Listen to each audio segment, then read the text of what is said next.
Well, good afternoon and welcome to today's session, which is Culture Shift from Must Do to Mission Driven. My name is Holly Foxworth. I'm a registered nurse and I'm also the Director of Marketing Communications here at Axiom. And I'm also going to be your host today. So I am thrilled that all of you are joining us because this conversation is one that has been at the top, I feel like, for a while. And it's such a time for change. It's time for us to move away from making safety an obligation or just check boxes. It really needs to feel like a shared mission, something that we're doing together. And so today we have a special guest that's actually one of our clients that has experienced this firsthand. He's been through it. You guys are going to love hearing from him, but you won't believe his outcomes. But for all of you who may be new to Axiom Medical, we provide occupational health, and we provide that within the United States, Canada, and Mexico. So we manage work-related injuries and illnesses. We also have behavioral health and employee absence management. But our injury management really is what makes such the difference, because we can usually keep about 75% of those in-house or at a first aid level. So we can save you money, we can save you time, we keep your employees on the job, but most of all, we like to make for sure that we can make you look like the heroes that you are within your organization. So we are tickled that you are here today. We do have a fantastic panel that's here, and you're going to meet them shortly. You'll be familiar with Dr. Scott Cherry, who is our Chief Medical Officer. We also have Dara Wheeler, which is our Chief Marketing Officer and EVP of Product and Innovation. But we have two new faces that you guys haven't seen here on the webinar before. One is Cathy Tran, and she is a major account manager. And then we also have one of her clients, Bryan Cott, and he's the star of our show. He's our special guest. He is the senior HSE Manager there for ChampionX, which is an SLB company. So before we dive in and before I let you meet them, let's go ahead and talk about what you're looking at here on your screen. So the first thing that I want you to look at is in the top right-hand corner, you should see an RSVP button, and that is for our last webinar of the year. Can you guys believe it's been, we're nearly to 2026 at this point, but so that one is going to be on December the 11th, 1:00 p.m. Central. The topic is seasonal safety success. We see that this is a really difficult time. A lot of times you'll see injuries increase. You may see behavioral health issues that arise. So whether it's personally or professionally, there's a lot of things that can go wrong around this time of the season. So we want to make for sure that you're prepared for that. And we have a special guest, Haley Hamilton from Juniper, that's going to be joining us for that panel. So that one's going to be great. So guys, all you have to do is just press that RSVP button. You don't have to fill out any additional information. It will automatically send you a calendar invite, and you'll be set to go for this next month. We will be this next week in Nashville, Tennessee. It's our last trade show of the year, so we're going to be at National Comp. So if you happen to be in Nashville, Tennessee, or you are going to that particular conference, we hope that you'll stop by our booth, say hello. We've got some great swag that we'd love to give you. We love to talk and take pictures and things of that sort. So if you're there, definitely stop by because we want to see you. Now, in terms of today, how it is that you and I and all of our presenters are going to engage is that we really like for this to be a discussion. We don't want it to be a lecture. So there's two ways that you guys can engage with us. You have two options. You have one where you can communicate amongst yourselves there within the community chat. We found that one has been really fun. We tried that out. I guess we're going on month 2. And we've had some great answers and some great stories that came through there. But if you have a specific question that you have for one of our presenters or something of that nature, you're welcome to use that Q&A box. But I will tell you that I like to send gifts and thank you notes after these events for those that are the most engaged. So if you like to receive gifts, be sure that you participate in some of the polls, participate, give us some comments. If you have some stories that you want to share, you want to talk about what's going on in your organization, some ideas that you've seen, anything you want to include there, you're more than happy to do so. I will remind you that down there at the bottom of your screen, you'll see that there is a copy of today's slide deck, and so you can download that along with a lot of different resources that are related to this specific topic. And then in addition to that, in the event that you were to miss something today, we always record these and we send them out usually within 24 hours. So if you want to review the recording, or you want to share that with a colleague, you're more than welcome to do so, because I think that you're definitely going to want to pass this one along. So now that we've got that covered, let's go ahead and start in with our self-introductions. Dr. Cherry, I'll start with you first. Thank you, Holly. My name is Scott Cherry. I'm Axiom Medical's Chief Medical Officer. My professional background is I'm board certified in preventive and occupational medicine, and I've been supporting the military, government, and industrial operations for the past 20 years, and it's a pleasure to be with you today. Fantastic. Well, thank you, Dr. Cherry. We always appreciate you joining. Miss Dara Wheeler, how about you go next? Hey, everybody. Thanks for joining us today. Like Holly said, throw questions and comments into the chat. We like hearing from you. I'm Axiom's Chief Marketing Officer and been with Axiom for, I believe, 19 years. I think I'm right. And I'm really excited to help bring this content out to the masses. We love our clients. We love Cathy. So we're excited to have Bryan and Cathy here today. Absolutely. Cathy, I'll come to you next. Cathy Tran. Hello, everyone. I'm Cathy Tran, Major Account Manager with Axiom Medical for the past 4 years, catching up to Dara slowly but surely, but 15 years total in the occupational health and medical consulting industry. Awesome. We appreciate that. And then star of the show, Mr. Bryan Cott, would you like to introduce yourself as well? Sure. I wouldn't say I'm a star, but Bryan Cott, I am a Health and Safety Manager here at ChampionX, now SLB. I've been in safety and health for about 20 plus years, in the oil and gas industry for about 30 years. Fantastic. Well, we appreciate all four of you joining us today, because I think it's going to be a fantastic conversation. Before we get started, we'd like to start with just kind of talking about what it is that we're going to go through today. So what we're going to look at are trends that we're seeing on a national basis about that relate and link employee health with safety culture, because there's clearly a connection there. We're going to go why the H in EHS seems to have been forgotten, and why we need to bring that back more than ever. We're going to talk about some of the lessons from ChampionX that Bryan's going to be sharing with us, and what's happened within their team, and then also leave you with some practical strategies that you can take back to your organizations and implement within your places of business there. But we do like to start with a poll, and so we'll start here first. And so I'll ask you guys, and you're welcome to answer here in the chat, but tell us what part of the EHS gets the most amount of attention in your organization. Would you say that would be the environmental part? Would you say that would be the health? Would you say safety? Or would you actually think that they're all equally given the same amount of attention? We'll give you a minute to think here. We're seeing a lot of safety. Definitely a lot of safety. Well, you guys are exactly correct. I think they're pretty consistent. I haven't seen many that are different. Well, that brings us to Dr. Cherry, and actually, I wanted you to talk through kind of what it is that we're seeing. You know, what is going on within the nation that we're seeing. What are some of the trends that are going on, and where is that kind of taking us for the future?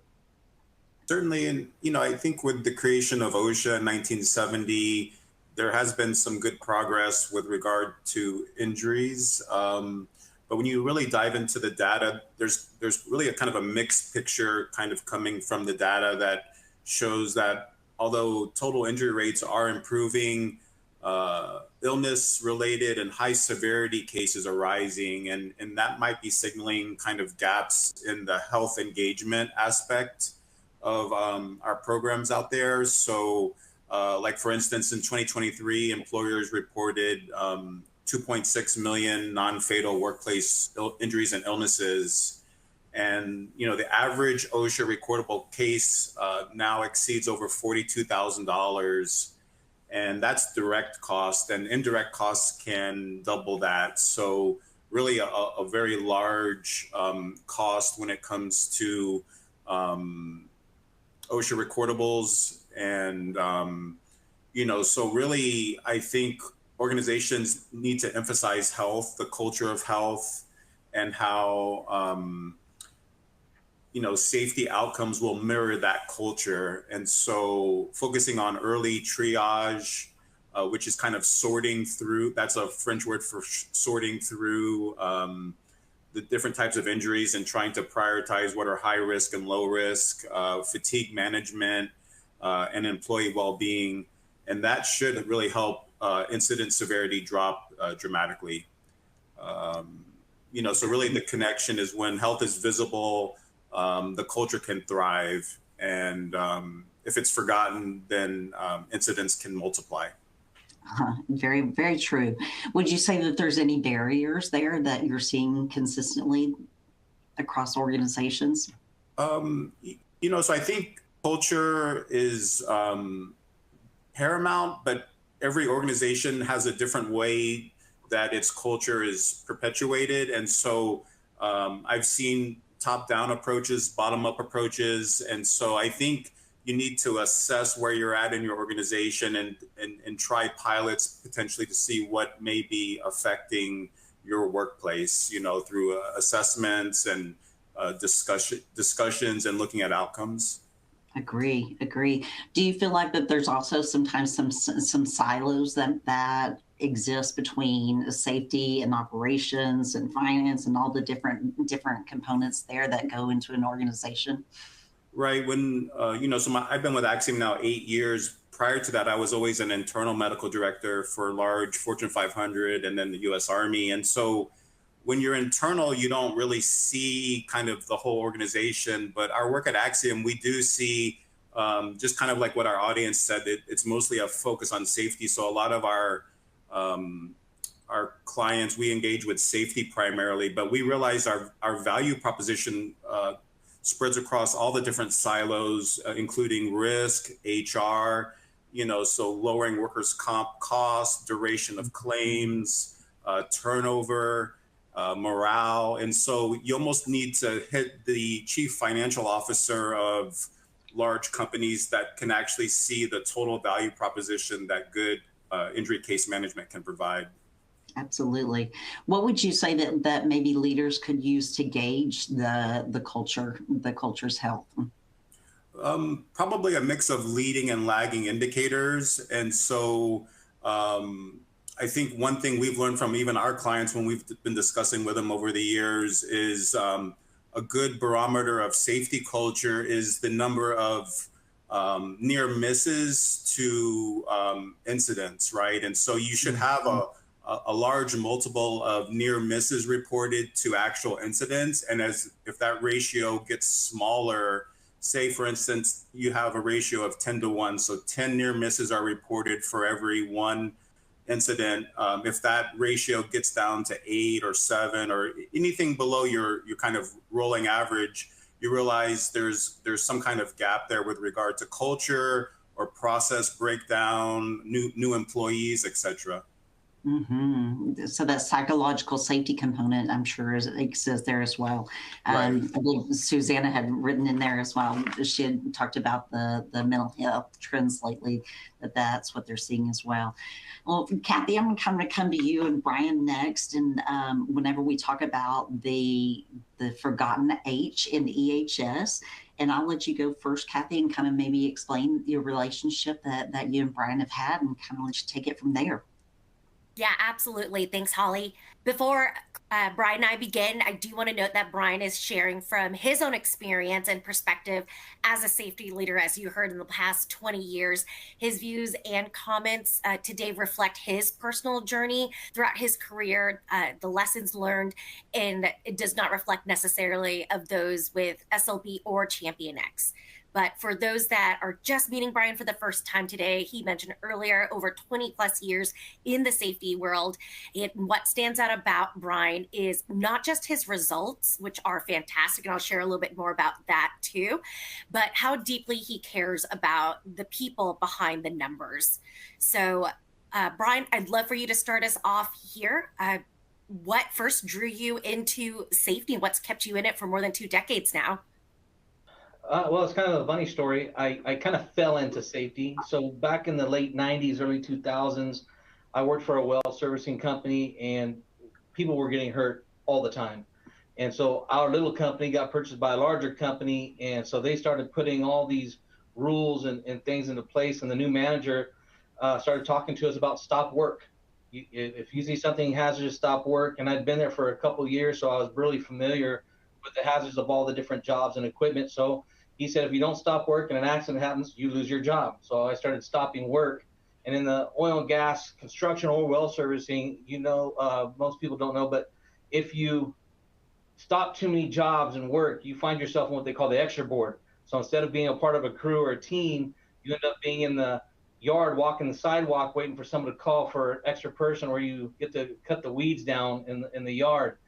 And that's what I was doing when the new manager asked me why I was in there. And I told him, I stopped the job too many times and the crews don't want me on their team anymore.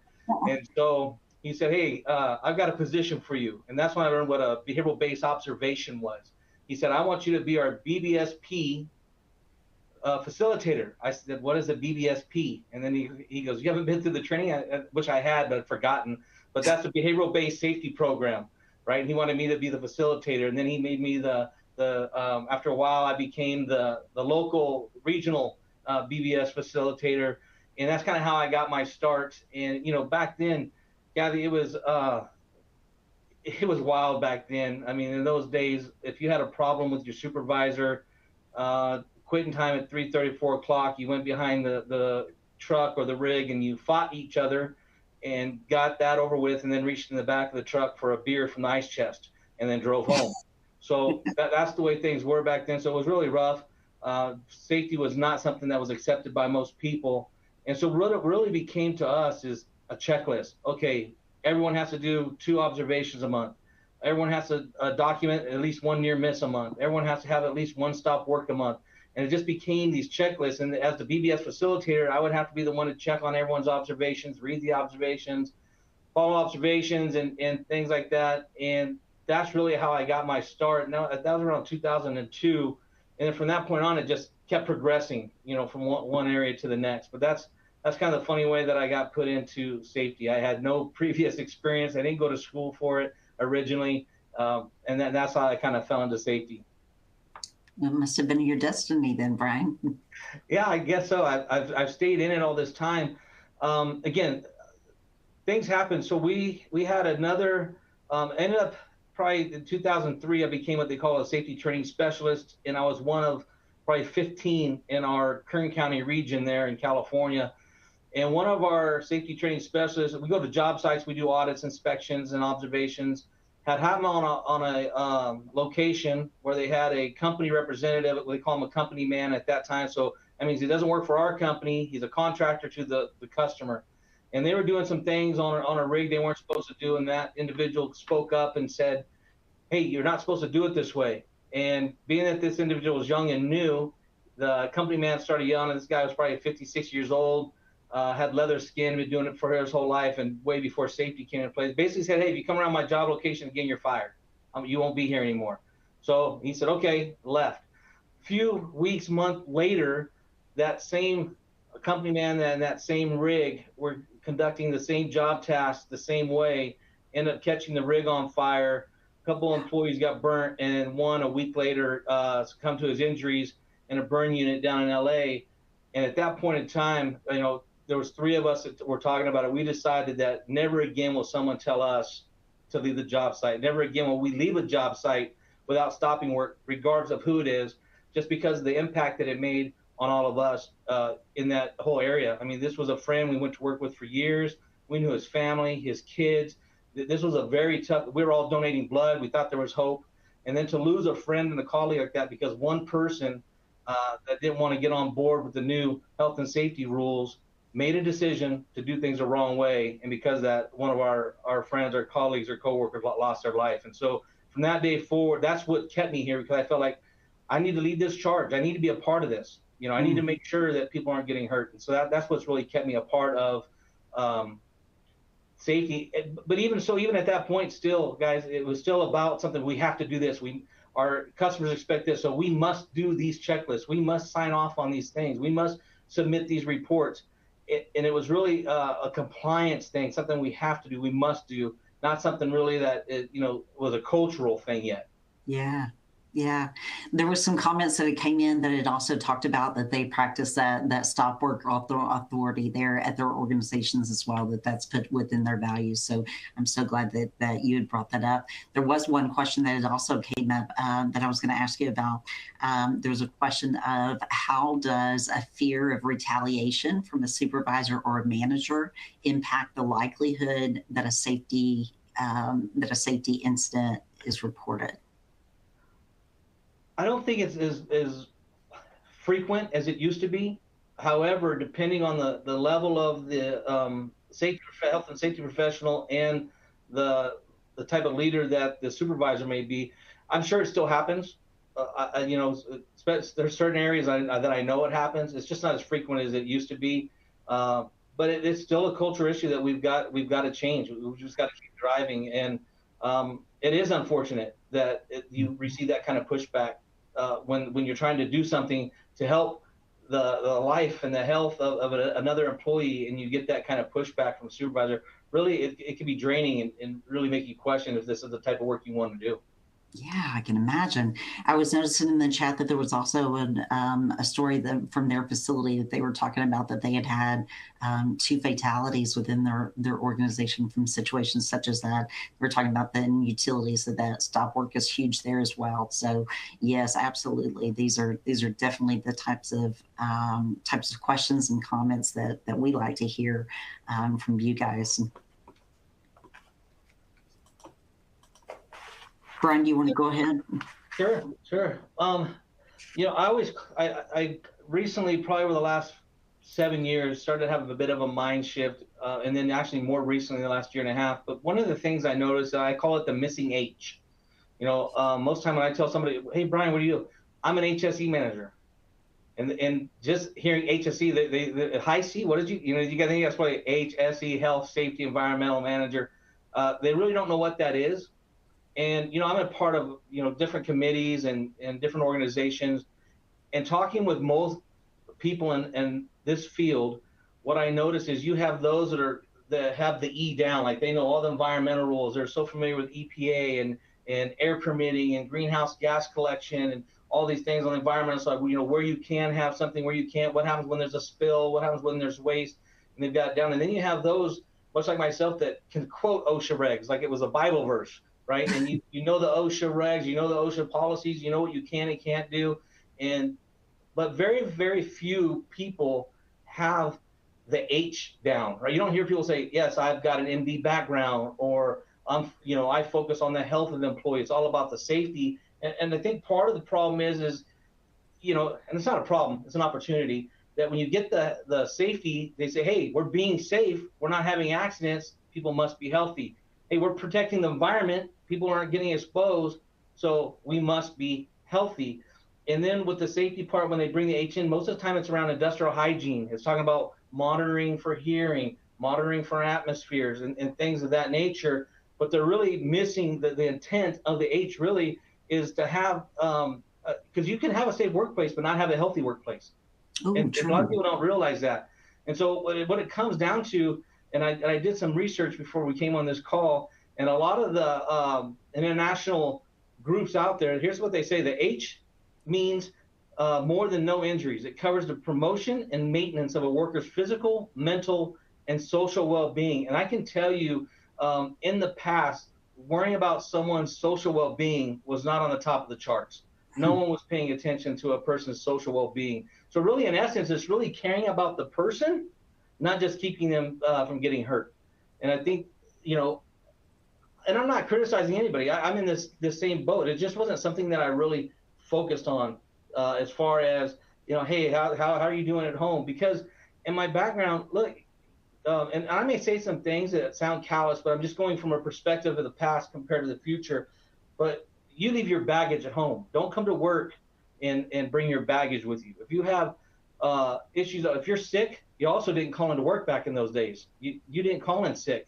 You get a sick employee, and then it can be contagious. Other employees can be sick, or they're not able to do their job function up to their normal skill level, and so then the more accidents can be caused. So there was just a lot of things that had shifted throughout the years, especially like I said, in the past 7 years, there's been a lot more changing of the guard.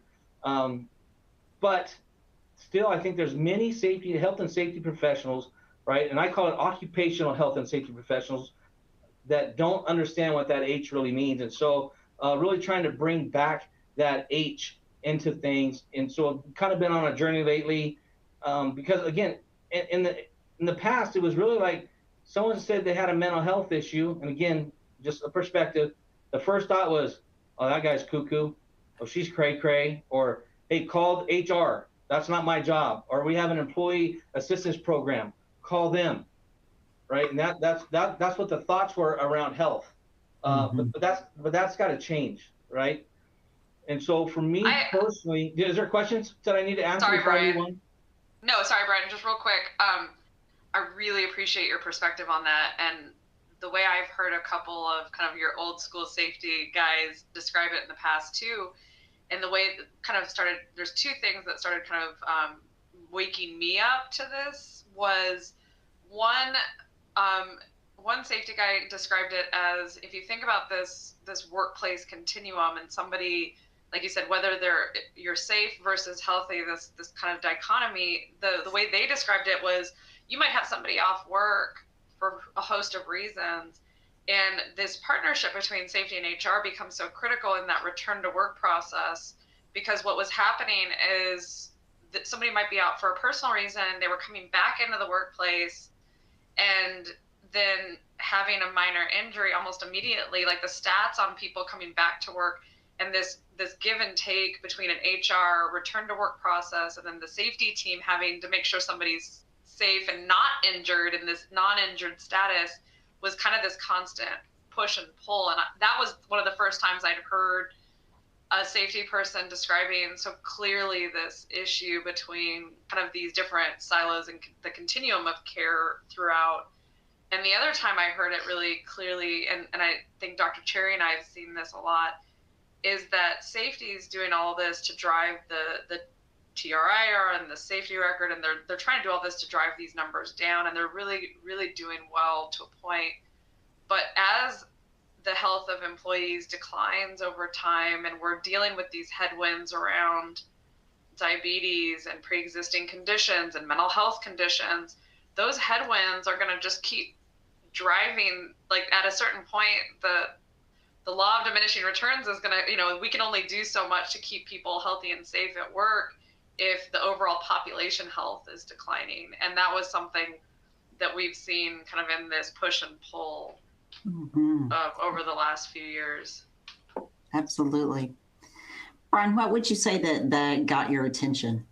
What really brought the H out to you?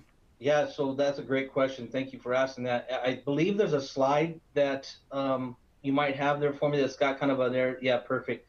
So what was happening is when there's an incident, we use Axiom. So when a person gets injured, as soon as they get injured, they call Axiom. And Axiom takes them through a list of questions. Sometime towards the end of last year, on some of our reports, I started seeing this narrative. And it says behavioral health consultant report. I'm like, what? I'm thinking, hey, this guy cut his finger. What is this part of the report here? And it says a behavioral health consultant was completed, a consultation was completed for the employee subsequent to the incident injury case management case. I'm like, okay. And then it said, hey, the behavioral health consultant. And so it goes through this. I'm like, what is this for? And so the first thing I did was try to call Cathy. I didn't reach her at the time, so I called an HR person because, again, it says behavioral health. That's not a safety guy's job. Right, so I call HR, and HR was like, I don't know what this is. So I think it was Cathy or Mindy might have finally got back to me, explained what was going on here. And I was like, this is a mental health issue. I really need you guys to talk to my HR. They're like, no, it's not a mental health. And they begin to explain to me that it was fatigue. And I'm like, fatigue? I've got a fatigue management plan. What are you talking about? I did the must. I must create a fatigue management plan. They must follow it. I'm still in that must-do mentality to make sure we're in compliance with our customers, with OSHA and everybody. And so I'm like, no, we have a fatigue management plan. And so I think it was Sarah. I ended up talking to one of the Axiom nurses named Sarah. She kind of explained a few things to me. So I did some research, and I saw some of the causes of fatigue. And I was like, okay, I can see where that happens. So I'm just going to go through a few things here that cause fatigue. Leadership behavior. So as I'm doing research, I don't know if you all are aware of this, but you know that 80% of employees go home every day feeling undervalued. That's a lot. That's a lot. So how we lead impacts how people live.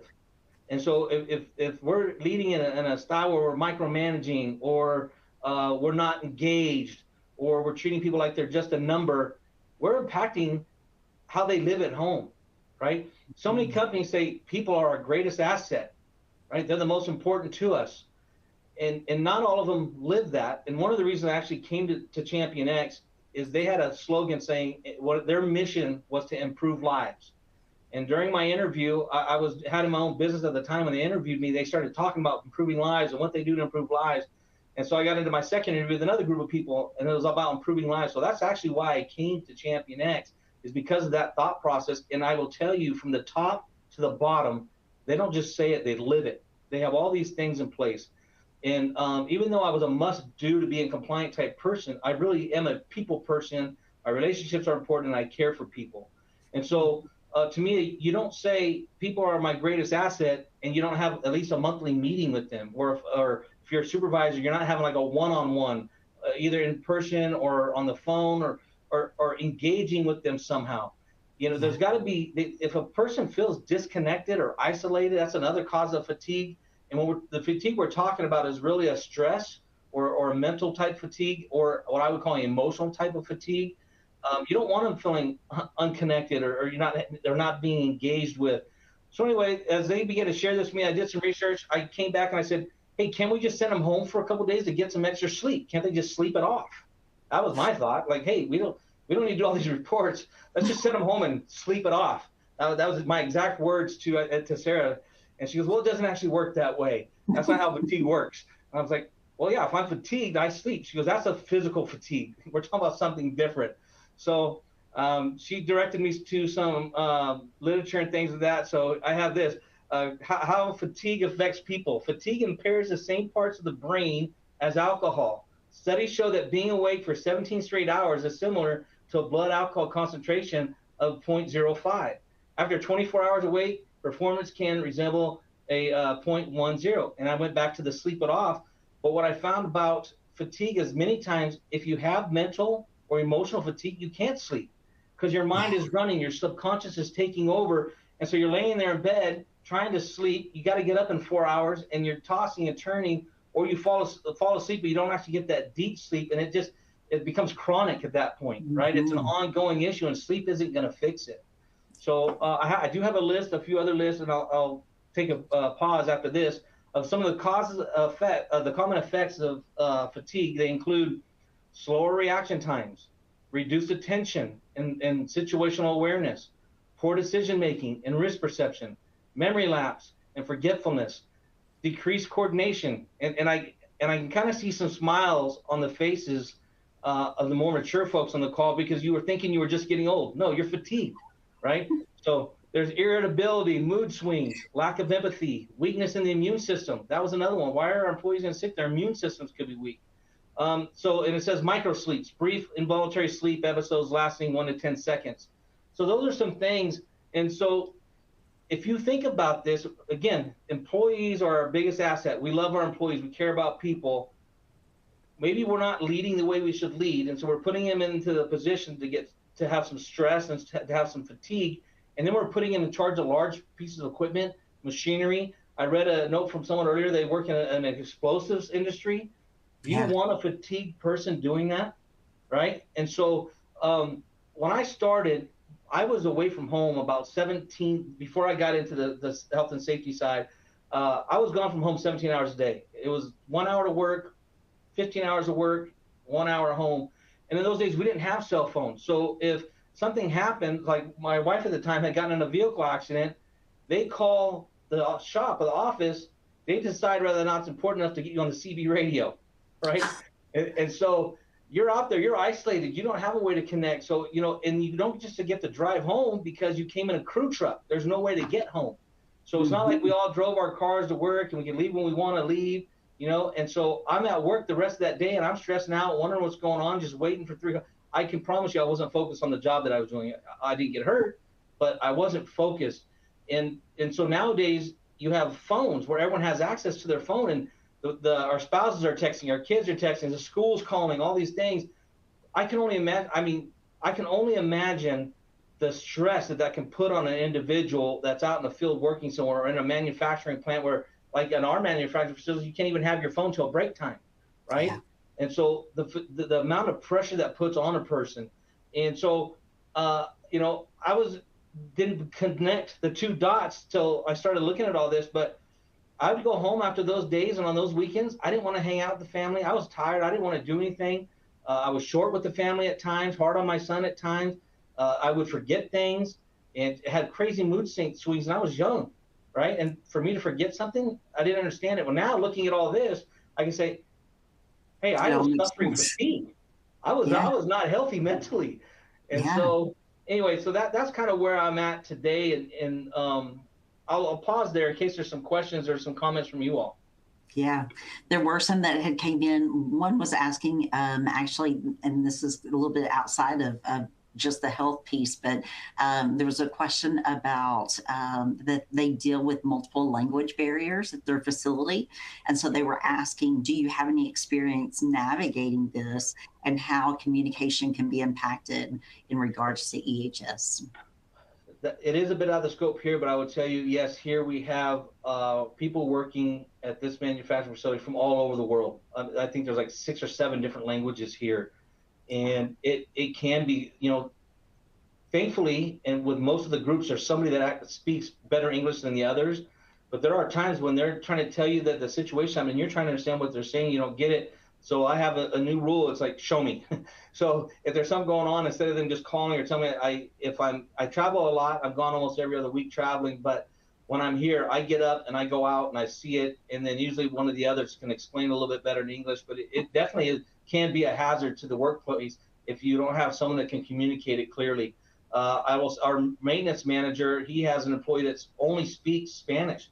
So when they communicate on certain things and trainings, they use a translate app. I don't know how to use it, but that's how they communicate back and forth for that exact reason. Yeah, good point. It's difficult. Yeah, it is difficult. It's a huge challenge. There was another question was asking, would the social well-being part be linked to company decisions to stop offering incentive bonus programs or forcing employees to swap crew schedules because of business needs? And so the question was, could this be considered as something that goes against social well-being from the health side of EHS? And it seems like it can be partially negative and be very critical for the business operations there. So if I'm understanding correctly, they're asking if, due to the mental health or the fatigue issues or the social issues, if it would cause employers to stop the employee assistance programs?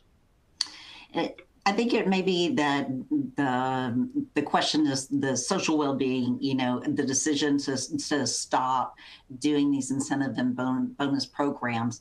Does it feel like that makes a big impact on the company decisions and the culture that's going on? Not that I've seen. Not that I've seen. With our group, the more we've seen, the more we wanted to do, but that doesn't mean that every company is the same. So I don't have enough information on that to be able to answer it, except that I have not seen it myself. Yeah, definitely. Cathy, what would you like to add to that? Remember to take my off mute there, but yes, that's what Bryan and I were talking about right before this webinar these past couple of weeks, was that H in EHS. And health is not just physical health, but the holistic person, the entirety of that employee. And I think that's the mindset a lot of organizations still face. There's that gap between compliance and care. And Bryan had that aha moment that health wasn't just the absence of injury, it's the presence of well-being. And we went through quite a bit between fatigue and behavior, but I will share that his team's results really speak for themselves. So Bryan's, if I could show you off now, Bryan, he's built one of the strongest safety cultures across our partnership. And with that being said, Bryan came on board, and correct me if I'm wrong, Bryan, keep me honest here, end of 2023, correct? Yeah, third quarter of 23. In this position, I'd been with the company, but for this position that I'm currently in was third quarter 23. So during that time to now, Bryan's group has achieved an average of 95% first aid results with Axiom Medical. Wow. Incredible averages. Wow. Never seen something like that. No, we don't see that every day. And one quarter hit 100% first aid immediately. That was a lot of cases that month, that quarter, and it was 100% first aid. With that being said, Axiom Medical pushes a lot of critical hour reporting culture as well. Early injury reporting to be preventative and proactive. Bryan's group, on average, 72% critical hour reporting, which is unheard of because our benchmark, we try and strive for at least 50% or more, and less than half of our clients even hit that 50% mark. So really wanted to highlight and show off Bryan's success and results there. So Bryan, well, what does it look like now? What's in the future for you with all these results behind you to back you up? Sure. So first of all, I want to say that I thank you for acknowledging that. But I will tell you, when I got this position in 23, I have a different style of leadership. So the team that I had, I allowed them to have liberties, stretch the boundaries, and do what they do best. And so this isn't a Bryan thing. This is really a team thing. We collaborate weekly, if not more. And so we created a hand safety program, and we were averaging 12 recordable hand injuries a year. And some of them, there were employees that did not come back to work. And so we put a hand safety program together. And the next year we had 2. This year we've had 3. And to really reduce it, that's where a lot of the reduction has come from. But the team that I have, Cathy, they're so involved. They're so engaged. They're calling people. They're meeting with people. They're leading in their own styles. There's not like, hey, you have to lead this way. It's really like, let's look out for the employees. They all have great hearts. And so what we, through your education and Sarah's education with us, Cathy, we learned that there was a mental health CPR certification. And there were some different things that needed to take place to get to that certification. And so currently across Canada and North America, right? It's just our North America Lands Group, really. We are working now. I think it's November 17th. The page opens up that we can begin to go through that mental health CPR awareness training, level training. And, I don't remember how many there are, but there's several from different groups across the U.S. and Canada. And then, listen, what I would like to see, I'd like to see 50% of our population go through something like this to learn more. There's so many times, and we've had, the other thing too, let me remind you, Cathy, is remember, we've had a few mental health issues where we had a supervisor just walk out and disappear for a month. We've had some people get a little bit testy with some of the leadership and a little bit threatening here and there. And we've had some things happen, little things here and there. And so all this is coming to our minds, and we're becoming more and more aware. And so reaching out to your team, Cathy, you and Sarah and Mindy, what do we do? Yeah. And then, so now we've got this path that we've got with this mental health CPR. So people are going to take this. It's a computer-based beginner's course. And then there's other courses you can take after that, a full certification. There's a champion level certification that you can take to really put teams together. But I will say, we started talking about this and signing up for this a month ago, and my team is on me every week. Hey, do we get to take it yet? I mean, there's so many people interested and excited to take this training to really learn how to help their coworkers, their colleagues, and really family. We spend more time with the people here at our workplaces than we do with our families at home. So that really, depending on your culture, they really can become family, and we want to do everything we can to take care of our family. And this is one of the steps that we're taking as we follow the direction and guidance of your team. Wow. So you're rolling out then the mental health first aid then training then to all of your organization? We're not starting out with the whole organization off the bat. Some key leaders, health, safety, environmental folks, some HR folks. Here at my location, our general manager, the whole location, there's some engineers taking the course. So the first round is, I think we might have 100 people or so, 200 people total. But as it grows, there'll be more people that'll be involved in it. Have you heard any of their feedback after they've completed that? We haven't got to take it yet. It's open on November 17th. November 17th. But glad to come back and tell you later. You'll have to come back. I'll tell you, whenever I took it, it actually was one of the best trainings I've ever attended in my life. So I would encourage anyone that has not had the mental health first aid training to be able to seek that, ask your employer for that, because it is fantastic. Cathy, was there anything else that you wanted to share there? Bryan completed the full circle. I just wanted to tie in that, again, these numbers represent people that Bryan made sure got care faster, cases that stayed first aid instead of being escalated to potential recordables. And Bryan has built a team that trusts the process to report early. And that's what real culture is there. We see him keeping cases in-house, up 20% quarter over quarter, 14% first aid improvement quarter over quarter. So overall, he's created the perfect circle from when he first started 20 years ago, and now safety evolving from a compliance box to a human mission. So thank you so much, Bryan, for sharing what that looks like in practice. So if anybody out there wants to learn how to start integrating the H into your own safety programs, please don't hesitate to reach out to the Axiom Medical team. We're more than happy to share the resources and tools. And I know Bryan's more than happy to connect with you offline as well to help get you where you need to be at your organizations. Absolutely. And if I could just say one more thing here.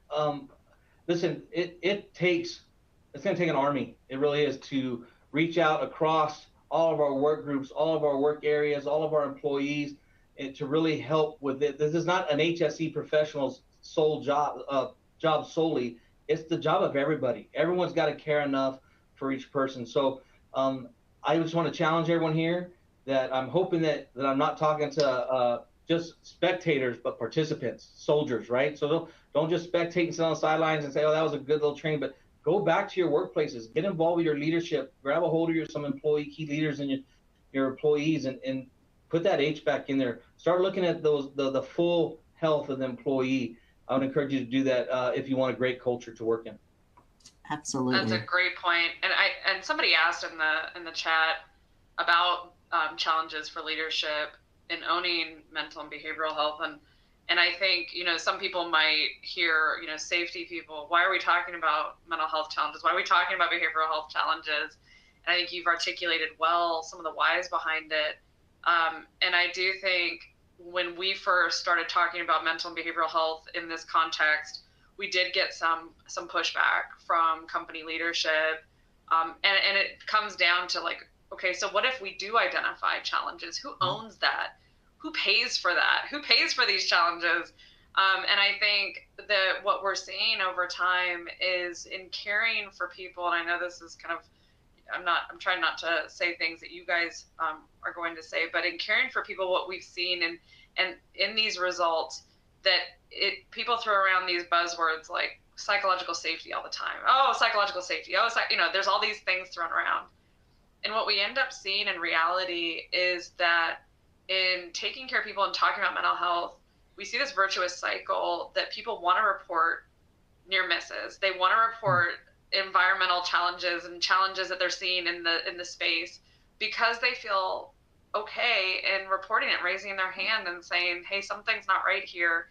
And encouraging that reporting and early reporting, what we see is that virtuous cycle is that all the downstream numbers start to be there. They're there because you've managed to help people feel okay raising their hand. Dara, there's one other question that came through that I thought was really important and was asking, are we seeing that there's any barriers that we've noticed that have prevented employees from engaging with the behavioral health services after one of those consults? My real answer is absolutely not.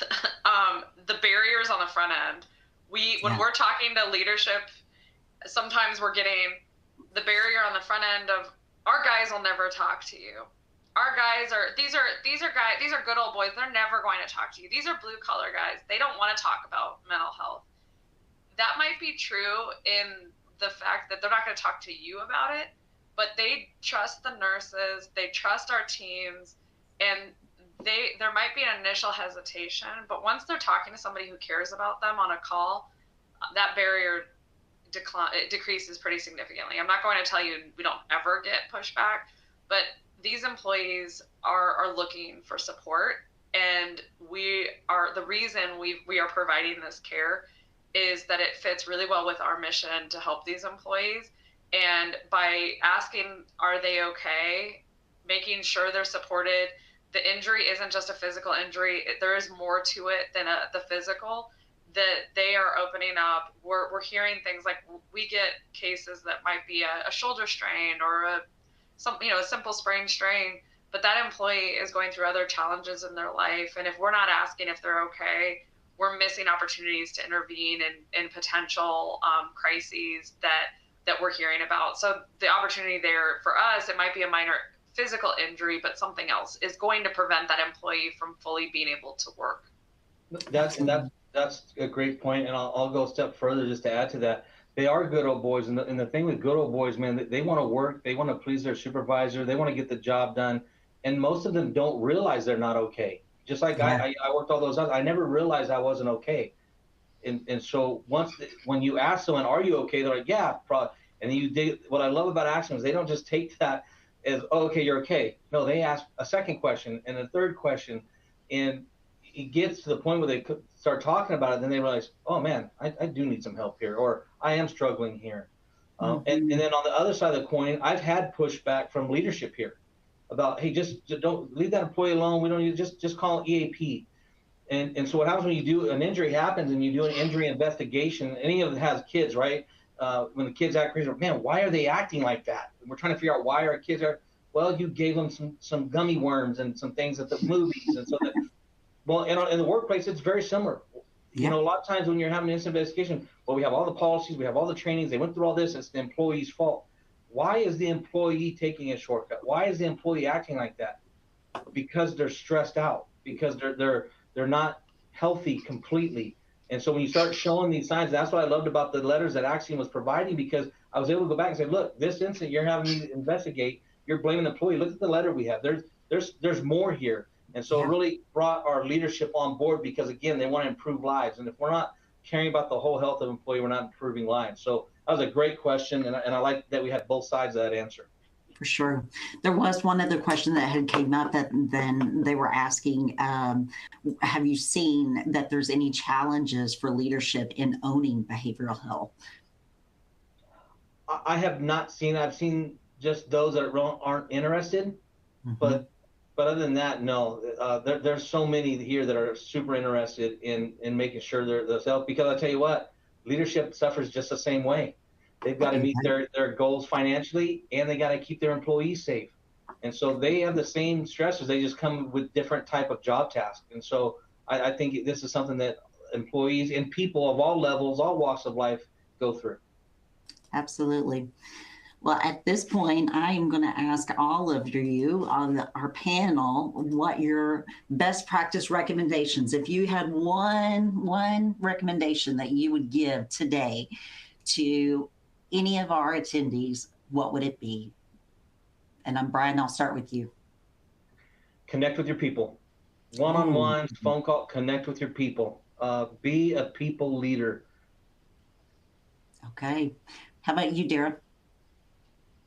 I think mine would be, treat employees as a whole person, and it's not health or safety or mental or physical. It's all one, and think about and talk about it all in the same.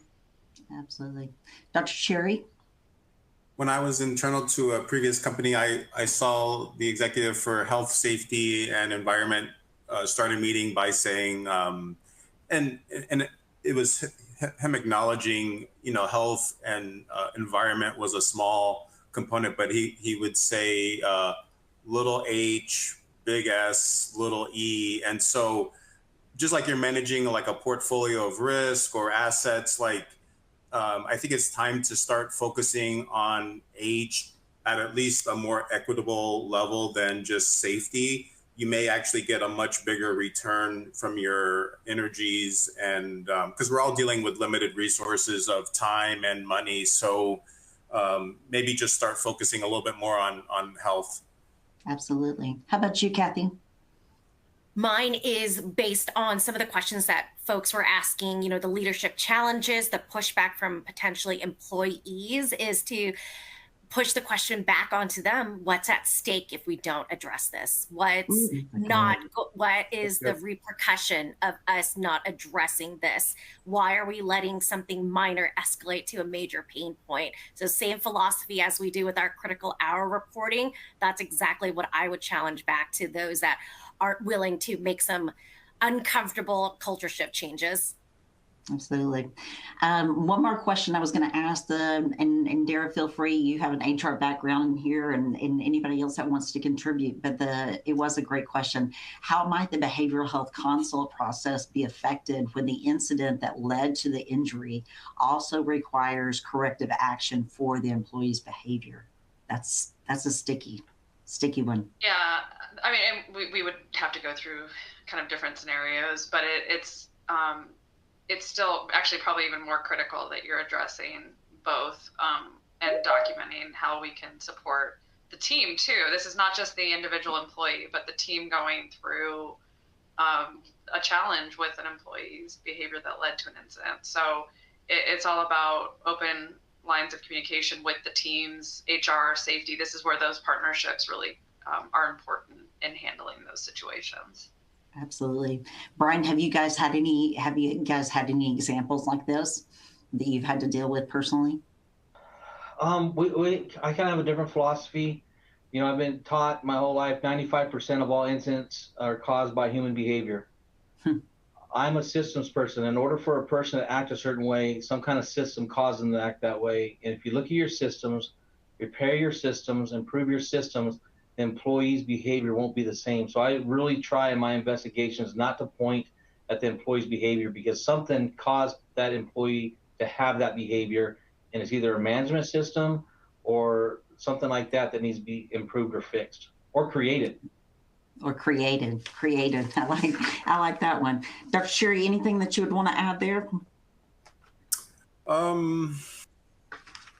No, I think I got pretty much everything off the top of my head on this topic. I just one thing actually is sometimes it takes some focus and then refocus. So don't let complacency come in. If you've started a program and haven't seen results, perhaps refocus some training or education on that, so complacency doesn't set in. Great questions. Well, I appreciate all of you joining us. If you haven't already, I love this one comment that came on there that was asking about the platinum rule. Should you treat others the way that they want to be treated? So that one was great. But if you guys have not already RSVP'd for the event that we're going to have this next month, please make sure that you click that button and it will send you a calendar invite. And we look forward to seeing you in December. Thank you.